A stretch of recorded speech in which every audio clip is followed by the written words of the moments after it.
knowledge isn't power unless you actually apply it. So the action is really what it's all about.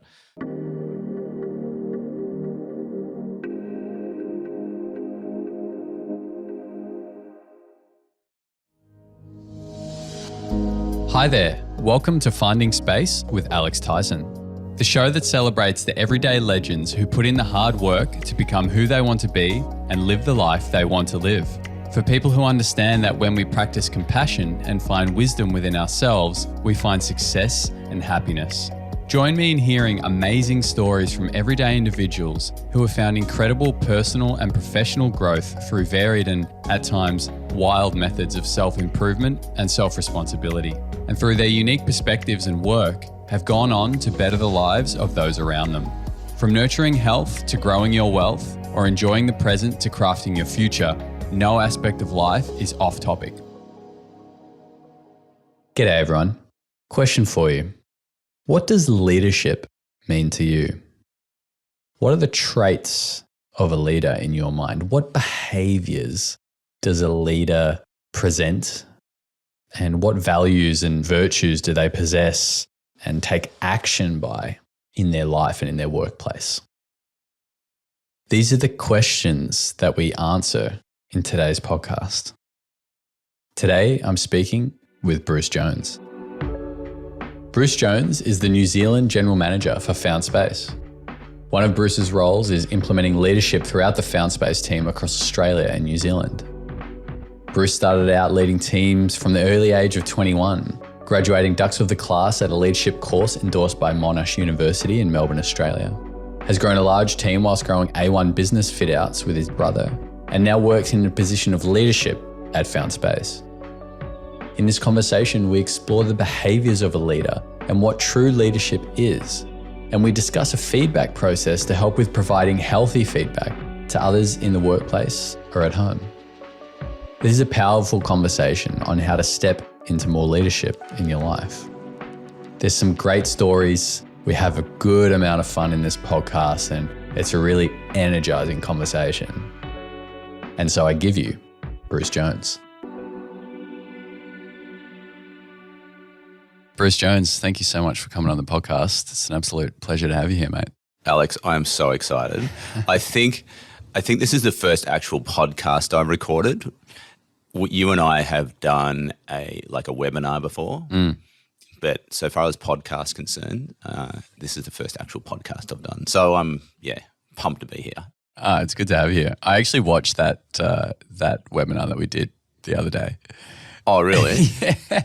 It was I think it was 2018 or something like that. Yeah, it would have been 2018. Yeah. It was actually pretty good. Yeah. I was actually we did a good job. I thought it was okay. We're totem, we still are amateurs, that's for sure. But you've had a lot more experience at this than me. And yeah, I thought it was okay. I watched it back, a little while ago too. It was probably 3 months ago, I think, that I kind of watched it back and thought, yeah, that was all right. Yeah. And you know what? If we added some value to somebody's life in some way, that's great. And we have a bit of fun at the same time, I think. Exactly, yeah. I think it was actually really dense with information. There was good stuff in there. Yeah. I mean, the aesthetic of it wasn't the best. Well, if people could see us now, they'd probably say the same thing. I was going to say, ironically, we're in the same office. Yeah. Well, next time we do it, we'll video it, and we're going to be in a really cool spot, right? Yeah, man. Yeah, we'll get there. Let's make sure we do that. Yeah, and I think last time we kind of just went by the seat of our pants, and I don't know, it kind of worked. So maybe we'll do a little bit of that this time too. There's always a bit of seat of the pants when doing a podcast, Yeah. You can have things prepped and questions ready and themes that you want to explore, but sometimes it can all go to shit. Yeah. But that's the pleasure of conversations with amazing people like yourself. Thank you. And that's a good segue, actually. I wanted to have you on today because we've worked together for a long time at Found Space, and a real theme that's come through that from you, and something I've learned a lot from you, has been around leadership and around kind of stepping into your power and being yourself and leading others, showing them the way, And I wanted to have a conversation around that because it found space. It's one of our main values, but also in life, I have this belief that we're all a leader in our own way, you know, and although it can be scary to step into that leadership sometimes, we do lead other people even without knowing it sometimes. And it could be in a big way or it could be in a small way, but it is a part of what it is to be human, you know. And so I think it's a really exciting conversation to have today. Yeah, look, it is. And, you know, it's kind of something that I maybe intuitively, maybe not intuitively, but for like since I was even at a very young age, you know, working. I remember I was about 14 years old and I was doing a early morning paper round, and it was you know, I used to get up at, I don't know, crazy time, whatever it was, 5 o'clock, and you know, you go to the paper shop and you load up your papers and you deliver, you know, 100 newspapers, rain, hail or shine.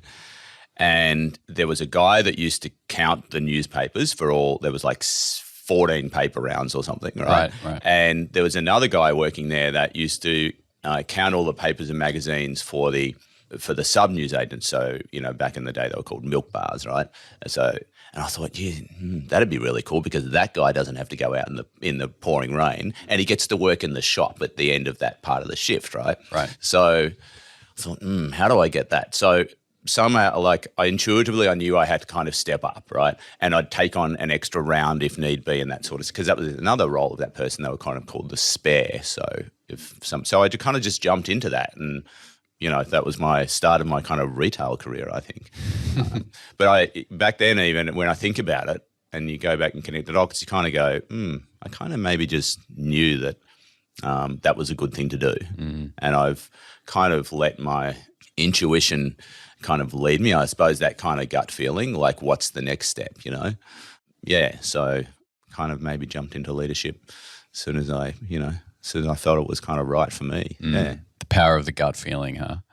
Never put that thing aside. Never put it aside. You know, I think it's actually been scientifically proven now that it's a real thing. That first feeling that you get when making a decision is often like the one that comes from the gut. It's the right one, because then what happens? It goes to the heart, and then the head takes over, and we know what happens then, right?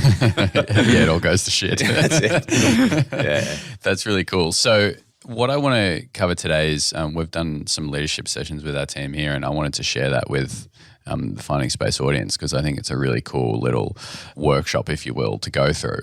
Yeah. So for everyone listening, like grab a pen and a paper or make some mental notes if you're in the car, you know, as we kind of go through this, because we're going to go through a few kind of questions and I guess thought-provoking statements and things to really think about leadership in a different way, perhaps, or perhaps in a depth that we haven't really explored in the past. So yeah, I'm in your hands, mate. You can ask me all the challenging questions and all the things, and I'll see where I get to. Great, thank you. And I suppose I'll just, as a bit of context, maybe a caveat that. Look, I'm a student, right? And I will always be a student of so many things. And I've learned, yes, through my own experience, and I've been in many leadership roles, but I've also learned from books and more recently a lot of YouTube stuff. So if you hear me say something that you may have heard from someone else, that's completely cool. So because I've heard it from someone else. So so I just want to kind of frame that because, I don't claim to be the expert. There's way more experts out there than me. But if we can, Alex, I think the key is you and I can kind of workshop this, but for the people that are listening, this is an opportunity for you to actually think about your own situation. And are you stepping into leadership? Perhaps you're already in leadership. Is there something that you could do better? And there may be a trigger. And that's really cool. So if there's a trigger, like go ahead and explore that and just step into it and have a bit of fun with it. So how's that sound? Cool. That sounds good, man. Let's go. So one of the things that I wanted to, I suppose the main thing that we wanted to do today is just discuss what are, I suppose by defining what is leadership, there's, we could sit here and talk about that. But I think anything in life is defined by your actions, right? And just on a side note, knowledge is wonderful, right? And we're going to give you guys some knowledge today, I think, but knowledge isn't power unless you actually apply it. So the action is really what it's all about. So therefore, what are some of, and this is the question to you, Alex, and we can discuss these things as we go through. What are some of the behaviors that good leaders may demonstrate? So, and as we go through these, if there's anything that you feel that, and I'll do the same, there's an area that you could improve on, perhaps we can kind of unpack that a little bit more, and that may kind of add some more value to the podcast, to the listeners. So what do you reckon? Oh, it's a big question. It is a big question. Yeah, I think when I think about it, sometimes I kind of split it into two areas. Like there's surface level kind of leadership, but then there's like true leadership.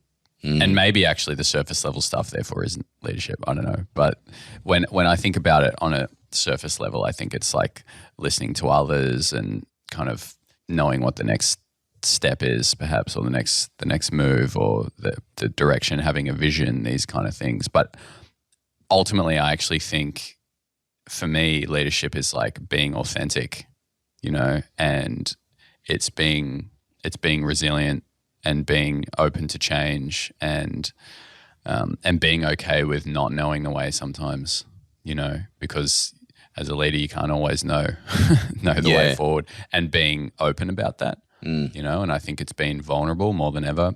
I think that's a really big piece. I think a leader is inspiring, and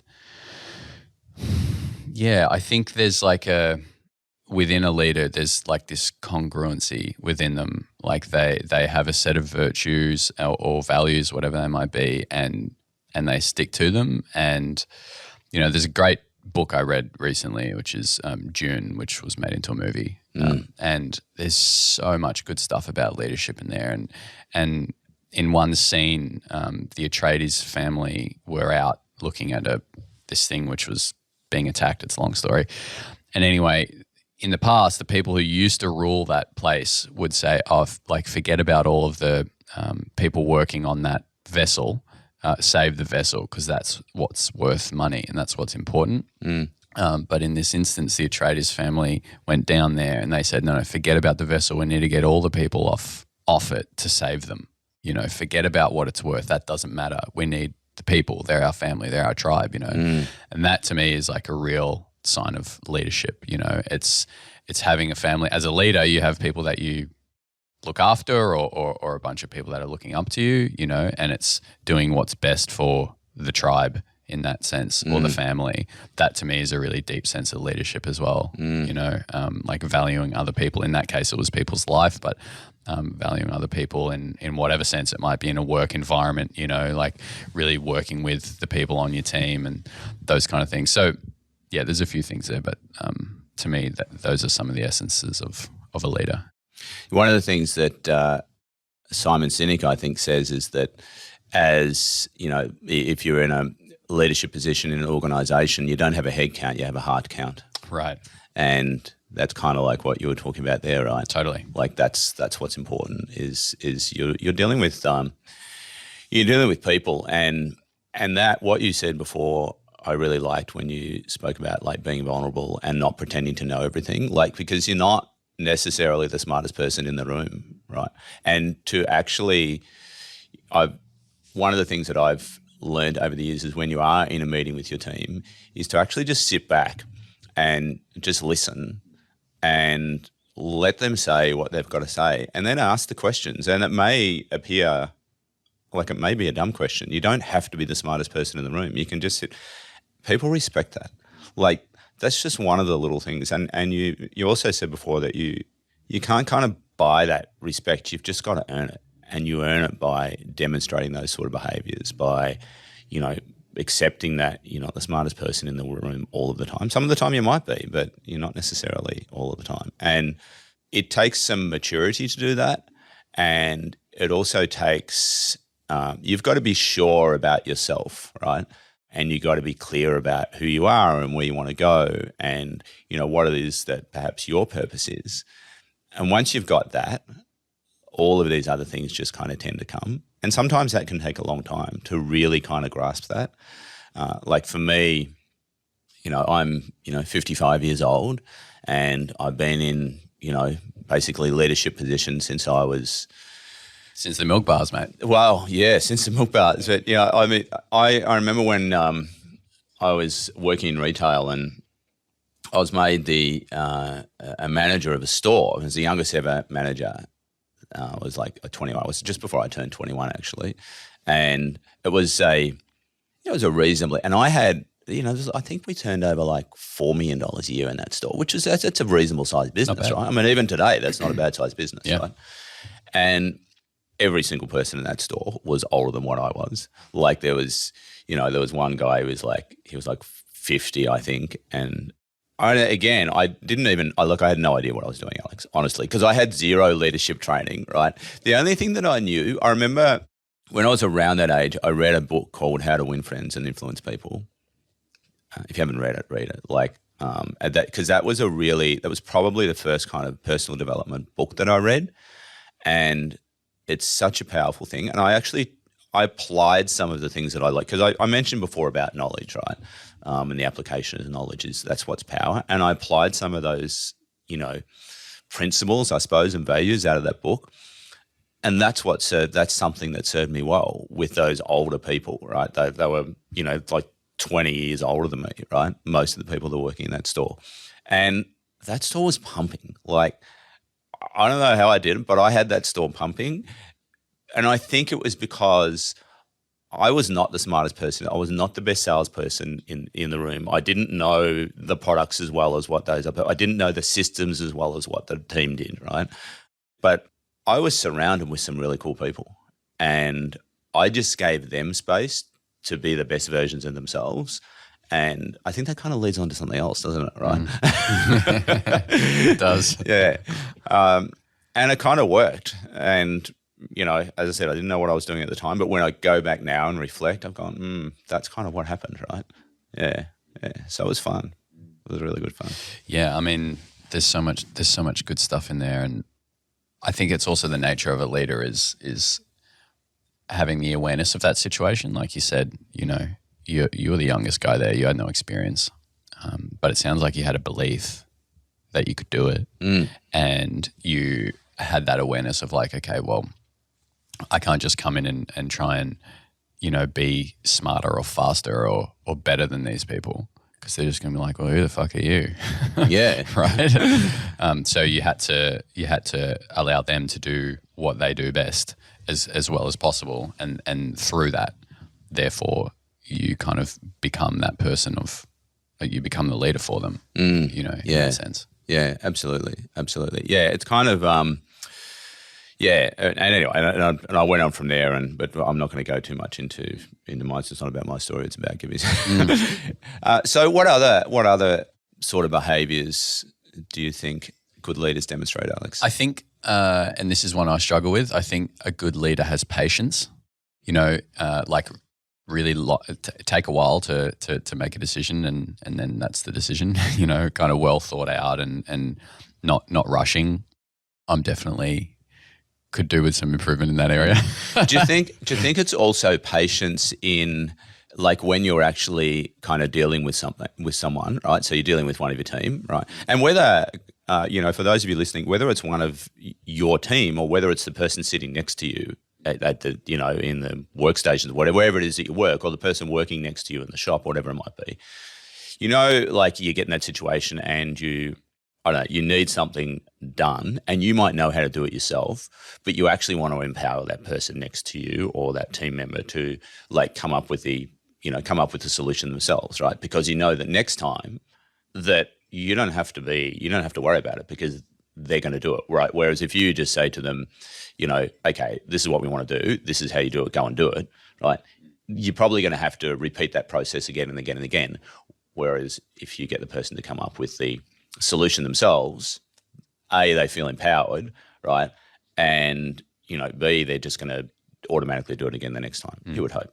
So patience, I think, is when you're in that situation, right? Yeah. Do you find that when that situation comes up, do you think that you're impatient sometimes? Sometimes, yeah.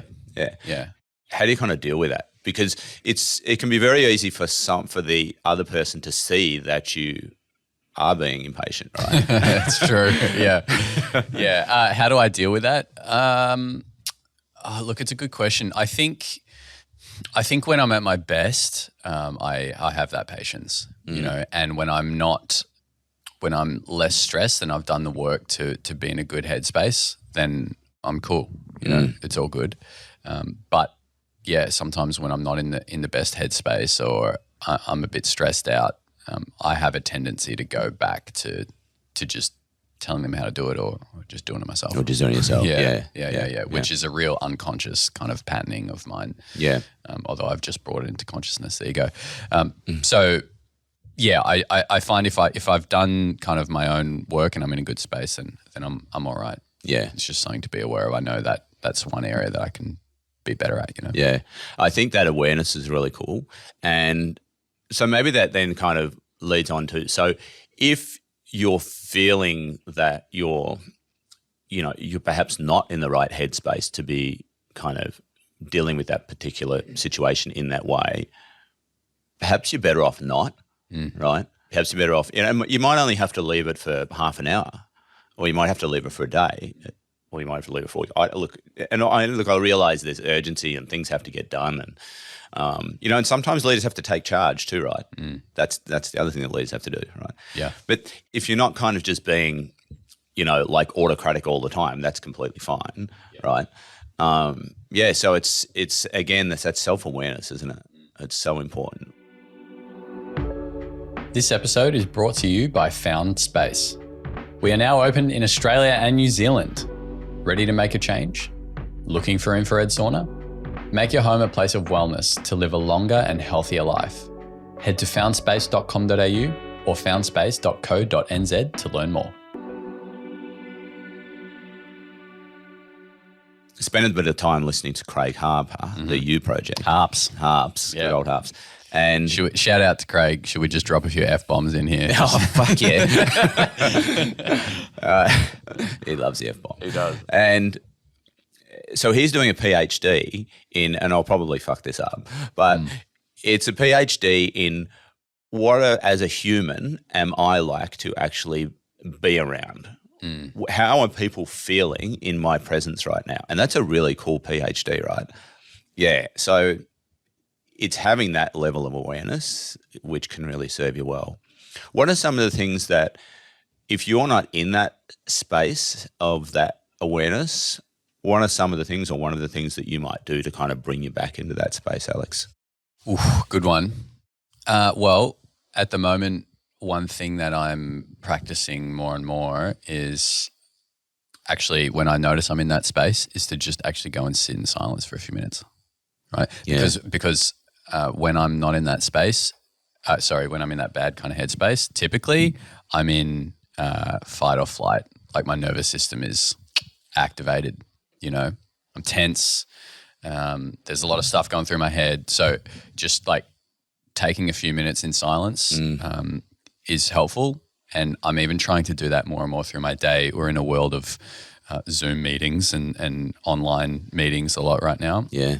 And so I'm actually trying to break those up with just a few minutes of silence in between, like afterwards, because sometimes I don't do back-to-back video calls anymore, but when you do back-to-back, it's very ungrounding, and you get to maybe 2 hours of meetings back-to-back, and then you've talked about all this great stuff, but then you got another meeting and you can't like actually just integrate what you've spoken about. You've got this long list of things and you've been staring at a screen for 2 or 3 hours, and it's just like, oh, you're in this weird place. So I'm trying to just have a few minutes of silence after each meeting. I'm not perfect at that routine yet, but I'm trying to do more of that. So when I'm in that kind of not so great headspace, sitting a bit is quite good. And then I think just generally just doing the other work as part of my day-to-day. I talk a lot about like our health is the expression of how we spend our time. So if I don't want to be so tense and jacked up all the time. Well, I need to do things to kind of counteract that, to be more in my yin, to calm myself down in the evenings, in the mornings, throughout the day, etc. You meditate in the mornings normally. Yeah. 20 minutes non-negotiable in the morning. And I'm not great at doing 20 minutes at night as well. I'm getting better at it though, trying to make that really consistent. My meditation coach is just cringing if she's listening. Meditation's a thing, but also even like chamomile teas I've found recently have been quite good. Oh, right. Even during the daytime, it just really relaxes me. Doing some breath work can be quite good too. And I don't mean like full 3-minute intense Wim Hof breath work. No, well, that can have the opposite effect, mind you. Yes, exactly. Yeah. There's some other breath work you can do that actually brings you back to parasympathetic. Right, exactly. Yeah. So just those kind of things. The breath is the first thing to go when you're in a stressful state. Yeah. And when I say go, I mean it shallows. Or you end up kind of holding your breath for periods of time without realizing. Sitting behind a computer, your breath will shallow very quickly. So those are just some things. And what else? Yeah, getting out in nature is really important. I've just had as I was saying to you earlier, I've had a very busy, stressful kind of 4 to 5 weeks. And caffeine has been a part of that, and I know it's not a great thing for me. And so coming off that over the last 5 days has been really like quite nice, and I've felt more relaxed yesterday than I had in quite a while. Yeah, amazing. I think it's just being aware of those things that get you into that space. Yeah. And having that, well, it's awareness, right? Being aware of the things that take you into that bad headspace, and then having that awareness of when it's like, okay, I'm not coming from my best place right now. Yeah. I'm not being the best leader I could be. Yeah. And in fact, what a good leader would do in that position is actually just unplug or do whatever you need to do. Yeah. Sorry, guys, I can't be, that guy for a day or so, or however long it might be. I need an hour, to go and do what you have to do. Especially, here at Found Space, like we're helping people with their health. So it's important that we look after ourselves as well. Yeah. So then we can best serve others. Yeah. I think that's part of leadership too. Love that. There's one of our, he's been, Dean Gladstone, has he been on the podcast before? Yeah, The Power of Breath. Yeah, The Power of Breath. So check out that podcast, guys, if you haven't listened to that. One thing that I'll pick up on there, I spent like 13 years in retail, and I was with one retailer for like 5 years. And then I kind of left retail for just a short amount of time, and I came back and I went with another retailer, and I kind of I actually started kind of at the bottom again, but I moved up pretty quickly. And then I got selected, and there was a bloody selection process to do it was called an MSD course, which stands for Management Skills and Development, right? Right. So this is the 90s, guys. This is the early 90s. And this course was pretty good. Like, it was an in-house run course, but it was endorsed by Monash University. So, and there was a lot of leadership stuff in that, as you can imagine. And there was some really cool stuff that I learned from that and still apply to this day. And on that subject, one of the things that I learned is the simple phrase of think before you act. What are the consequences of what I'm about to do or say? So that can serve you so well. So, and it kind of just, that's a really good lead on from what you were just talking about, right? And that can also be not just, what you're about to say, but what you're about to write. You write an email and it's like it's there forever, right? You send a voice message and it can be there forever. So just actually, and I've found myself on, thousands of occasions, right, where you can react, right? And that's a natural kind of, if something triggers you, you react. And I've pulled the pin on so many emails and so many voice messages and so many like reactive conversations. I'm not to say that I haven't. I've still reacted. We're all human, man. You don't always get it right, okay? However, it's just something that served me well. So think before you act. Yeah, I love that. It's actually really interesting, right? Last couple of weeks ago, I was lucky enough to do a BMW driving course, right? Oh, it was freaking cool, man. We'll talk more about that off air. Yeah. And in the morning, there was a brief by one of the instructors, right? And he said, when there's adrenaline in your system, right? Because you're doing 170 Ks into a pretty sharp right turn and you got to get on the brakes way later than what you used to. He's like, your hands will grip that steering wheel real hard, right? He's like, I can tell how stressed you are by how white your knuckles are, right? So if your knuckles are white, you're not going to be making good decisions. And what happens when there's adrenaline in the system, i.e. you're in a sympathetic nervous system state, fight or flight, you got to survive, is literally your field of vision constricts, right? And all you do is focus on what's right in front of you, right? And in this case, it was a literal sense, right? The problem with that is when you're driving is you don't need to be looking right in front of you. You need to be looking where you want to go, which is around the corner. Because that's where you're going to point the car. Exactly, right? Yeah. because you'll go where you're looking. And so if you're stressed and you're really like pulling, he called it like squeezing the black out of the steering wheel. Yeah. You know, and you're so just staring in front of you because you're kind of scared or whatever state you're in, not a good state. He's like, you're not going to drive the car well, and the car's going to go where you're looking, which in this case is right in front of you, which is why a lot of time people have, you know, crashes on the freeway and things because they're not thinking, oh, I can actually apply the brakes, look in my mirrors because I have time and turn if I have to. They're just going, oh, holy shit, there's a car there. And then they're in the back of the car, right? Yeah. And it's no different with when you're in a stress state in a work environment or in a home environment, right? Or in your example where you're talking about the email there, right? Something happens, it triggers you, bang, you feel the vision and literally your thought process and your ability to think before you act and your ability to think what are the implications of me sending this email, which is all in caps and probably a bit rude. Yeah. Right? You don't think that. You just want to get, you're in that state. Yeah. Right? And that's when things can go wrong. And so coming back to what we're saying, it's like having that awareness to come out of that state is really powerful.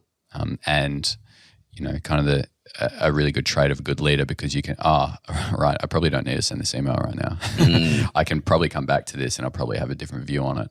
Yeah. You know? And even if you're not in a stress state, I think any sort of action and things that we're doing, it's healthy to just have that patience and come back to it a day later because your thoughts, your feelings, your state will be different. Yeah. Right. And so you'll have a different approach to it, whatever that may be. You know, if it's a call, if it's an email, if it's a conversation you need to have with someone.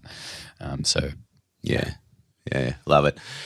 What else, Alex? What else? What other behaviors do good leaders demonstrate, do you think? I think a good leader is themselves. I don't think they put up I don't think they're trying to be anything. I think they're just truly themselves. And in saying that, that means in all of their brilliance and in all of their flaws, right? And they're aware of what their flaws are and that's okay. That's them. Yeah. You know, and they're not afraid to be themselves. But also, like, I say that, I think a caveat to that is like, from my experience, I've seen people being like, oh yeah, I'm just myself. And what they're saying, that's actually just a story as an excuse to something that they could probably work on. Yeah. You know what I mean? Like, oh, that's just me. It's like, well, you could change that. Yeah. You know, but what I mean is they're authentically them, and then they're willing to be themselves and they're willing to show their flaws to others. Yeah.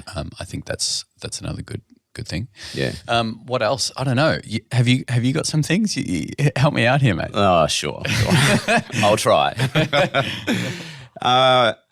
Yeah, it's interesting. We're covering a lot of these things. I think adaptability, and I think you touched on this before, but adaptability to be able to change, because we're not the same person we are the same person, but if we were doing the same things, Alex, as what, you know, as you and I, as leaders in this business, if we were doing the same things as what we're doing 4 years ago, problems, right?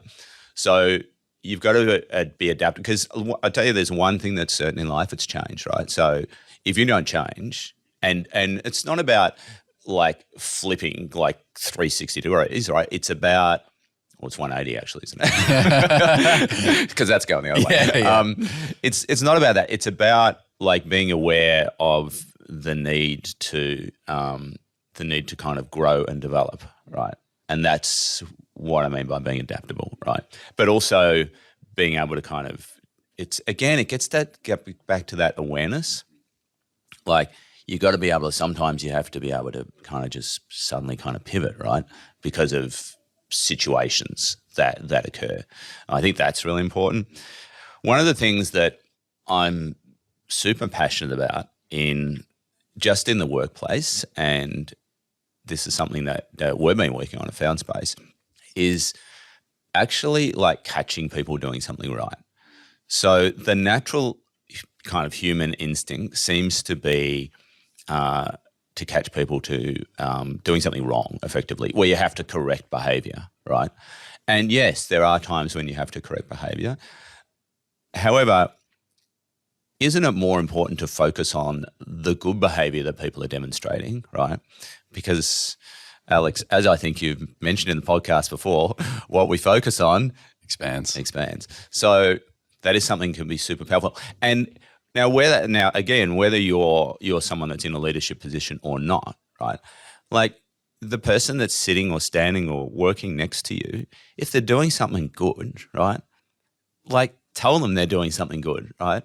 Because they're going to feel good, you're going to feel good, and they're going to be more inclined to repeat that behavior. So that is like one of the key things that kind of goes like through my head. Like, what is this person doing right? And, I've recently moved away from Melbourne, and I sit in our New Zealand office, and it's me, myself, and I. So I'm constantly catching myself doing something right, and giving myself the pat on the back. However, one thing that I miss by not being in the Melbourne office, which is our head office, our HQ, global HQ here, Alex, at Melbourne FoundSpace, is that opportunity to be able to just be here and see some of the really cool stuff that people do, and say, hey Jamie, I just love the way that you spoke to that person on the phone. And that actually leads me to I think it might be worthwhile kind of just sharing our the feedback system that we use here at FoundSpace. Yeah, because I think that it can be super powerful, and it's about recognizing people when they're doing something right. However, that doesn't happen all the time, and sometimes you've got to speak to people about behavior which is not ideal, and perhaps not in line with the values. And now whether it's your values at work or whether it's the values that you kind of live by at home. So would you like to kind of unpack that? Yeah, absolutely. For the listeners. I love the feedback system. Actually, it's a great way to have a more challenging conversation, but it still can be uncomfortable, but it kind of takes the sting out of it. So the first thing is asking for permission, right? So can we just go back before you get into that? Drama triangle? Please. Yeah, absolutely. So what often happens in a workplace or wherever it might be is, I'll come to you, Bruce, and I'll say, hey, Bruce, mate, bloody John, he always does this. He never does that. Right. Always. Does he do it all? Yeah. We'll talk about that. Yeah. He's always doing this. He's always doing that. Right. So in that moment, I'm playing the victim. Right. And John is the bad guy. And John's not in the room. Right. He's not here. I'm just talking to you about it. Right. And I'm wanting you to be like the persecutor. And so what we've created there is a triangle. Right. Really, my beef's with John. So I should probably just talk to John about it, right? But I'm talking to you because I'm wanting you to come save me, right? It's not fun for anyone. We've all been in instances like that. I certainly have a lot over the journey being the business owner here and in other areas of my life, And it's called a drama triangle for that exact reason, because my beef's with John, I'm coming you to try and get you to talk to John to fix it, right? I'm creating a triangle between the three of us. And what sits in the middle of that triangle is drama. Yeah. Right? Yeah. And so the feedback system is a way to remove the drama triangle. Right. So I come to you and I say, Bruce, bloody John, he does this. He always does that and never does this. Pain in the ass. And you say, thanks for sharing, Alex. I think you should give John some feedback, right? Because I can't do anything about it. Right. And so I'd go to John, and the first thing I'd do, there's a 4-step process. First thing is I'd ask for permission. Hey, John, how you going, mate? Oh, yeah, not bad. I'd say, John, can I please give you some feedback? Sure. All right, you're John now, right? This is the role play part. Yeah. Can I give you some feedback? And John will say yes, or he might say, I'm busy, whatever. Ultimately, what you don't want is a no, because because like you have to be open for feedback. That's when you get back to the cultural thing. Yeah, right? it like, does. like the team have to be on board with this process. Yes, yeah, exactly. Or your partner or your family or whatever it is, right? And so ask for permission. Yes, cool. The second part is the facts, right? And this is where many people can go wrong sometimes when giving feedback. Is they won't have the facts, and or they'll use what's called an absolute. Now, absolute is one of the most powerful things I've actually learned this year. And an absolute is saying, you always do this, or you never do that. You know, Bruce, you're always late, mate. Always, you know, or you never do this anymore, right? And the nature of an absolute means it's absolute. There's by saying that, it's as if there's no question. And as soon as someone hears that, then they're just going to find the one time that wasn't true. Absolutely. So they're not listening anymore. They're disengaged and they're just going, okay, well, no, I was on time that one time, right? Yeah. So absolutes we want to avoid when giving the facts. And just generally we want to make sure we have the facts, right? Yeah. And so what you're doing there, Alex, is you're actually focusing on the behavior. You're not focusing on the person. And I think that, or the personality, right? Yeah. You're not also not saying, hey, Alex, you know, you're a bloody idiot. You're always late. Yes. Right? Yeah, exactly. So the facts are a real objective truths. Yes. You know, Bruce, in relation to the call that you made yesterday, you were talking with Jenny about her car that had been crashed into, right? That there's no questions about that. That's what happened. There's no opinion, right? Opinion would be, that call where you spoke with Jenny and you bloody abused her, right? That's just me thinking it was abuse, right? Yeah. So the facts are nice and clean, right? So they're indisputable. You can both agree that those are the facts, right? And then the third step is the feedback, right? So whatever that might be.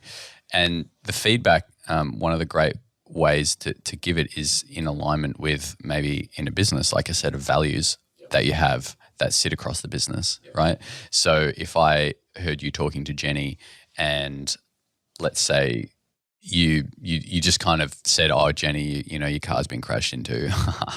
Bad luck. That's not very good, is it? You know. Now, mind you, folks, we're talking about a negative here. This could be a positive. It could be. Yeah. So, Yeah. So it could be that, and I'd say, well, you know, in relation to the call that you had with Jenny yesterday about a car crash, I felt like it wasn't handled as best as it could, and it wasn't in alignment with our value of family and treating our customers like family, because you just laughed her off the phone, right? And you didn't try and resolve it with her, right? This is a crude example, but you get the idea. And so the feedback is where you give the feedback. And then the fourth step is like, okay, cool, that's the feedback, great. Bruce, you say, thanks for the feedback. I say, cool. Yeah. And then we say, okay, so the fourth step is future. So in the future, like, what can I learn, me being Alex, what can you learn, Bruce? Yeah. You know, and what can we perhaps do differently, right? And it's an opportunity for us to just accept, I've gotten this feedback that wasn't very exciting, but I've gotten it for a reason. So is there something that I can do differently, or is there something that we can learn, right?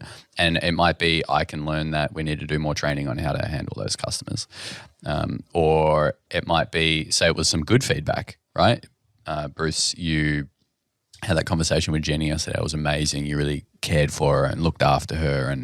And what can we do in the future? I think we can you know, use that as an example to help teach other people on how to have those challenging conversations. That's what I love about that fourth step. It's about, even if it is some positive feedback, it's an opportunity to, you know, perhaps further develop that. Exactly. Yeah. So that's kind of, it's like a 4-step process: permission, facts, feedback, and then future. Yeah. Right. And the beautiful thing about it is that when you are giving some challenging feedback, or let's just call it negative, right? Yeah. It's still actually an opportunity to improve. Yeah. Right. And it's a safe way to give feedback, you know, and I've even used this in my personal life, and it just kind of, it's just kind of nice and methodical, and it's just a nicer way to deliver that. But ultimately you learn something about it. And here's the thing with the feedback process is that it's actually really for the person giving it, right? Because something will happen in the workplace or at home and it gives you you get that like negative feeling in your gut. We were talking about the gut earlier. And it's a way to share that with the person and perhaps make them aware of something that they perhaps weren't aware of, right? But then I can get that energy out, or the person giving the feedback gets that energy out. It's in the air, we've spoken about it, cool, we're aware of it, and now we can move on. Yeah. Instead of me just kind of harboring on it for time, and then it happens again and we haven't spoken about it and it all gets a bit kind of awkward and a bit uncomfortable. Yeah. It's really cool. And I'm also, excuse me, I'm with you on that, on the absolute, like it's one of the most powerful things that, and even when, if I'm having conversations with, with clients and customers, like I'm just really conscious of that, of not using absolutes, like, sometimes, and, many of our customers or some, sometimes is like those sorts of things is because then you're not, it's just such a better conversation because it triggers, it triggers something in people's minds when you use those absolutes. Yeah, I'm huge on it all across my life, my entire life. I am really aware of it now. Yeah. And really try and take absolutes out of my conversation. Yeah. It just softens it in a way. Yeah. That's been a really big thing for me this year. I love it. Fantastic. So, was there anything else, Alex, that kind of was come to mind, or what do you? In terms of leadership, just in terms of leadership traits. No, I think that's a good list. I hope some people out there have got their own list as well. Yeah. I think. Look, coming back to what and I'm just going to summarize on like a couple of other things that I also find really powerful, but this is what you guys do with this, for those that are listening, is entirely up to you, right? And whether you get some value out of it, again, that's also up to you. But if, we actually, at the start of the podcast, we said, kind of what is our intention? And my intention was, if I can, inspire somebody to step into leadership. And that doesn't mean that you have to step in to be, leading a team of 50 people. Just step into your own leadership, then my job is done. Now, whether that's one person or 4 people or, that's great. So hopefully, this has given somebody some value and some inspiration to actually just go and do something. I had one more question. And so say we've got a list of, the things that we attribute with leadership and whatever. Is there a process that we can go through to kind of see the areas that we think we could improve upon, or the areas that we can, work on as like a good place to start, to kind of help improve our leadership in some areas? Yeah, sure. So one of the things that we did, with our leadership team earlier in the year was so I think there's actually 2 ways. So if you want to run a little kind of session with your leadership team, it's actually like getting the team firstly to identify what are the behaviours that good leaders demonstrate, which is kind of we've touched on a few of those today. So we've given you a few good hints there, and it's not hard to Google it either. And then as a team, get them to. And this depends on the size of the team, but let's just say, like with us, it was, there was a group of, I think there was six of us, right? And we then were together, we worked out, and then we then kind of identified like what are the top 10 or something like that, right? And then as individuals, like everybody spent, 10 or 15 minutes kind of like identifying those, like actually looking at those areas and saying, okay, so what am I really good at, right? So on a scale of 1 to 10, right? And what am I really shit at? So then we actually workshopped as a group. So I can't remember exactly what they were, but let's just say it was something like, patience. You brought that up earlier, right? I remember that was one where I was particularly like, I need help. That's probably why I brought it. So then as a group, and it was a small group, like, you identified patience, Alex. Then as a group, we workshopped that together. And okay, so, how can you demonstrate more patience, right? And it can be whatever it is. So whatever it is that you're sharing, let's work on those 3 things that you don't think you're very good at. And again, that's self-awareness. And it's about creating that safe space for people to be vulnerable and to kind of just stick up their hand and say, you know what, I'm really good at this and this and this, but I'm kind of shit at this and this, right? I need some help, right? So that's one way that you can do it as a kind of small group.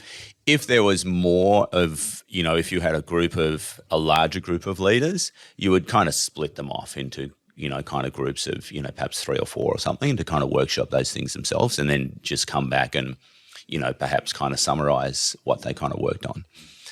What we're going to do today with our greater team is kind of a little different because, not everybody's in a leadership position per se.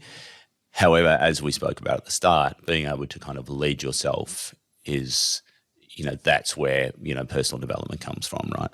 So what we're going to do is we're going to split them off into smaller groups and get them to identify some leadership behavior, what they think, good leaders demonstrate, what behaviors good leaders demonstrate, and then get, perhaps 1 or 2 of those group to actually not only talk about them, but what they can do themselves to start to demonstrate that behavior themselves. What sort of work can they do? What sort of actions can they take to actually kind of step into that, a little bit of leadership themselves.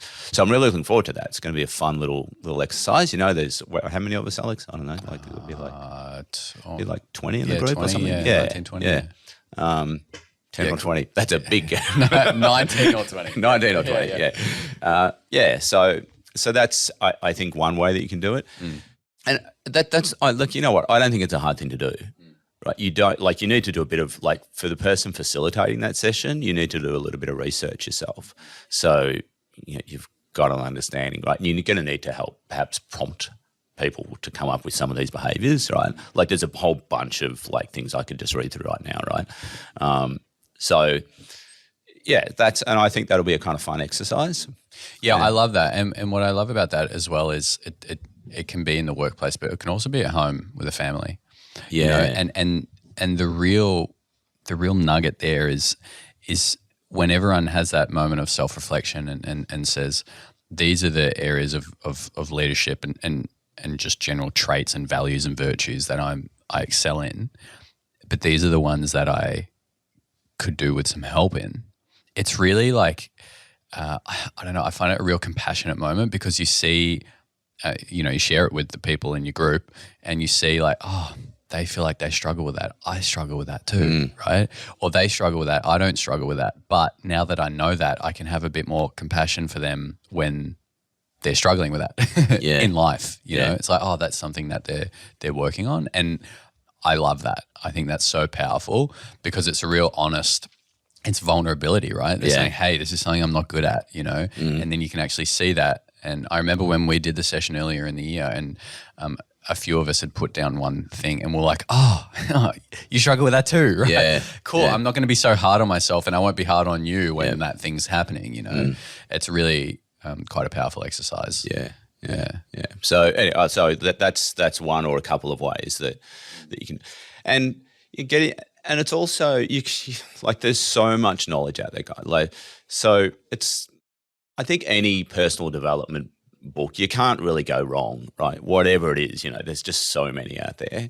And I know that you're a very big reader, Alex, when it comes to personal development stuff.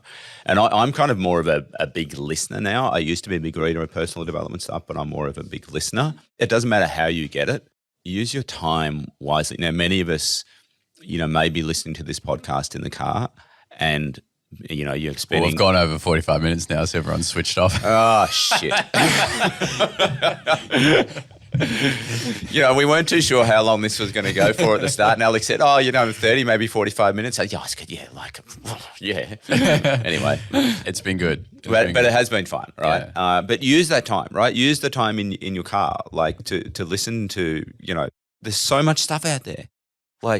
You can listen to to your breakfast show if you want, but if you want to grow and develop and you want to actually be a better version of yourself, you got to do some work. Totally, man. And put aside some time each week, even if it's just an hour of like time where you just go into your own place, your own space, and you've just got an hour to just consider some of this stuff. Right? If you do that an hour a week, your life is going to be very different in 6 months. Power, Alex. An hour of power, exactly. Yes. Yeah. And so that's a really important thing. And like you said, if you're someone who wants to develop and experience more in life, because ultimately that's what this stuff helps with. Yeah. Just put that time aside. Yeah. It's a really powerful thing to do. Yeah. Absolutely. Let's wrap it up. Yep. This has been awesome. Thank you so much. I've had so much fun. Yeah. And I can't believe we've gone for more than 45 minutes. If you could leave us with one thing or some form of wisdom to leave the listeners with, what would it be, Bruce? Wow. One word of wisdom would be yourself. That's something that has, it's probably taken me like a long time to kind of step into that space. But do whatever. The more time you spend on being yourself, it's authentic, 100%. Just be authentic. Mm-hmm. I think that's probably it. That's the word. Yeah. Love it. Thank you so much for coming on, mate. Thanks for having me. I don't think this will be the last time you're on. Cheers. Cheers, man. If you're enjoying the podcast, please leave a review and subscribe to stay up to date with the latest episodes.